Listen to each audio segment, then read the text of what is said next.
On a effectivement souhaité réunir sur ce plateau un représentant du Parti socialiste et un autre du Front national pour savoir quelles propositions avait la gauche et l'extrême droite sur le sujet.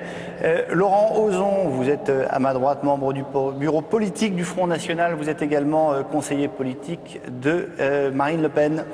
À ma gauche, Axel Urgen, vous êtes secrétaire national du Parti socialiste en charge de la diversité et de la laïcité. Alors, question à Laurent Ozon, puisque vous avez gagné le tirage au sort, je vous l'annonce d'ores et déjà. Vous avez 8 minutes chrono, messieurs, pour débattre.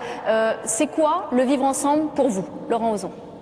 Alors moi, d'abord, c'est un concept tarte à la crème, comme notre société en produit beaucoup et comme les médias en produisent beaucoup toute l'année. Vivre ensemble, j'entends surtout deux mots. J'entends vivre et ensemble. J'en déduis d'abord que dans ce vivre ensemble, il y a autre chose que des concepts, il y a autre chose qu'une théorie du contrat social, il y a surtout une pratique quotidienne, c'est-à-dire une volonté de faire des choses ensemble au quotidien, dans un cadre économique, dans un cadre culturel, dans un cadre religieux, etc.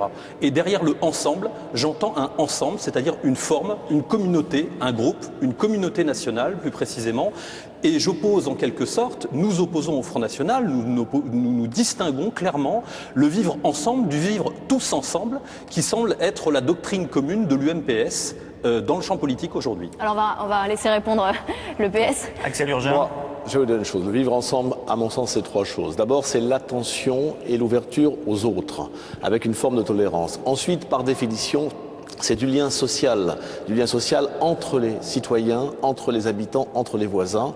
Et enfin, incontestablement, c'est le respect par chacun d'entre nous de règles communes qui s'imposent à chacun d'entre nous et dont nous ne pouvons pas nous affranchir à raison de différences d'origine, de religion ou tout simplement sociales.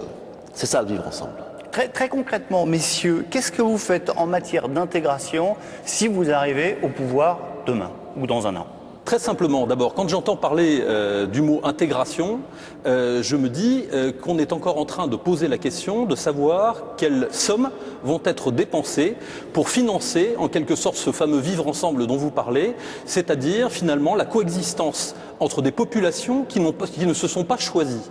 Notre problème est assez simple. Nous considérons que l'immigration n'est pas choisie, c'est-à-dire qu'aujourd'hui, la population française n'a jamais eu l'occasion d'être consultée sur cette question-là et que la majorité des populations qui se sont installées sur le territoire français depuis 30 ans se sont imposées en quelque sorte à la population française et que donc avant de parler d'intégration, il faudrait déjà se poser la question de savoir si la population française qui a accepté, qui a reçu cette population souhaite conserver cette population durablement. Qu'est-ce qu'on fait de ces immigrés qui sont sur le sol français ? C'est un autre sujet.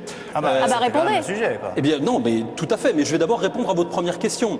Donc concernant l'intégration, nous considérons qu'il est effectivement nécessaire d'assurer effectivement une coexistence harmonieuse de l'ensemble des membres de la communauté nationale.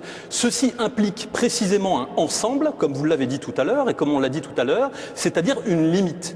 On ne pourra pas mettre en place une politique d'intégration efficace en France à partir du moment où on continue à accueillir en France plus de 200 000 personnes nouvelles chaque année. C'est de toute façon un débat qui n'a aucun sens. C'est un débat absurde. La première question qui se pose avant de parler d'intégration, c'est de savoir qui on va intégrer. Or, ce qui change sans arrêt.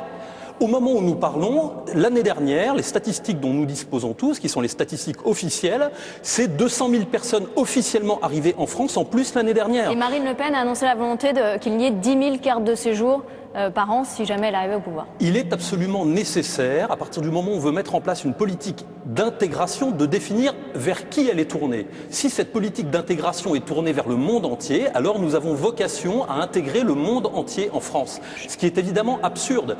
Commençons par définir le contexte, c'est-à-dire l'ensemble à l'intérieur duquel on est censé mettre en place cette politique. Laurent Ozon. Cessons d'étendre en permanence et d'alimenter ces flux migratoires. Mettons en place des mesures permettant de maintenir en France le travail et à ce moment-là, on réfléchira ensemble, on aura tout le temps de travailler à mettre en place une politique d'intégration qui donne sa place à chacun dans la société française. Alors, on va laisser parler Axel Urgen, secrétaire national du PS. D'abord, je pense qu'il ne faut pas être prisonnier des mots, et notamment des mots et la rengaine que je viens d'entendre sur la population française et les immigrés. Je rappelle que la définition légale de l'immigration, des immigrés en France, sont des gens qui sont nés étrangers à l'étranger, Ce qui veut dire qu'une grande partie de ce qu'on appelle les immigrés ont la nationalité française. Et je ne considère pas, moi, au plan du droit et au plan de la réalité, qu'il y ait en France des Français, comme M. Ozon, qui seraient plus français que d'autres à raison de français de souche ou français d'origine.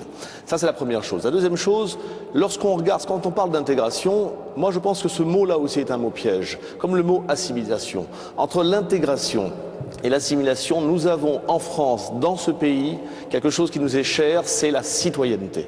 Et c'est ça la règle commune. Pourquoi je dis ça? Parce que, bien évidemment, très souvent, les Français se disent que l'intégration ne fonctionne pas. Mais notre système juridique et la réalité de ce pays depuis 200 ans, peut-être même avant, c'est qu'en 3 générations, nous arrivons par la citoyenneté, à faire de ces immigrés ou de ces étrangers à l'origine, ils font souche de Français. La vocation des étrangers, quand ils arrivent en France, n'est pas, sauf s'ils le souhaitent, de devenir Français. La vocation de leurs enfants, c'est d'être Français, sauf s'ils ne le souhaitent pas. Et comme vous le savez, c'est le double droit du sol, et ceci fonctionne très bien. Au bout de 3 générations, ils sont automatiquement français. Et moi, je considère que de ce point de vue-là, du point de vue de la citoyenneté, alors oui, l'intégration, c'est un point de départ, et en tout cas, ça fonctionne. Alors Claude Guéant a annoncé son intention de réduire l'immigration légale. Axel Urgen, si le PS arrive au pouvoir, est-ce qu'il y aura une réduction de l'immigration légale? Non mais je crois que bon, l'annonce qui a été faite par Claude Guéant, c'est je crois 20 000 entrées en moins. 180 000. Donc moi je considère que c'est un des nombreux clins d'œil de Claude Guéant aux amis de M. Ozon justement, à savoir ce chiffre de 20 000 n'a absolument aucun sens.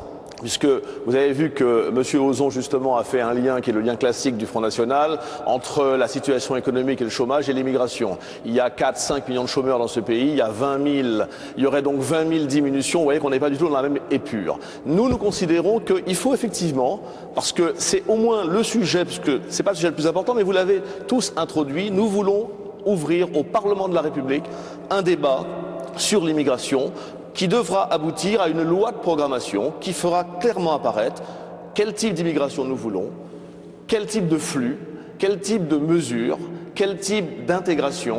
Et nous ferons également apparaître, parce que c'est ça la différence entre eux et nous, que dans la France des droits de l'homme, on ne peut pas.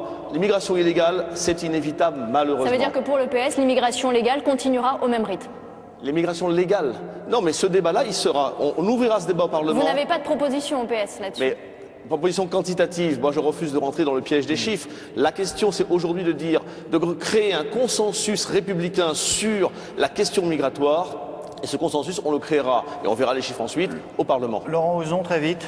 C'est simple, si vous réduisez le nombre d'étrangers par rapport à l'année dernière, c'est-à-dire 200 000 personnes officiellement arrivées sur le territoire, on ne parle pas d'immigrés, mais on parle d'étrangers arrivés sur le sol français l'année dernière, eh bien si vous le réduisez de 20 000 par an, ça veut dire que dans 10 ans, nous aurons approximativement, j'ai pas ma calculatrice sous le nez, mais autour de 1 500 000 personnes de plus en France à intégrer, alors que nous n'avons pas réussi à intégrer ceux qui sont déjà venus depuis 30 ans. Axel Urgen, très vite, vous avez le mot de la fin puisque... Ce débat est terminé. Puisqu'on s'assène des chiffres au visage, je voudrais rappeler à Laurent Ozon qu'il y a à peu près 2 à 2,5 millions de Français qui sont aujourd'hui expatriés et que nous vivons dans un monde qui est ouvert et pas derrière une ligne Maginot avec je ne sais quelle identité gauloise. Ce duel est terminé. Merci à vous deux, messieurs. Laurent Ozon du FN, Axel Urgen du Parti Socialiste.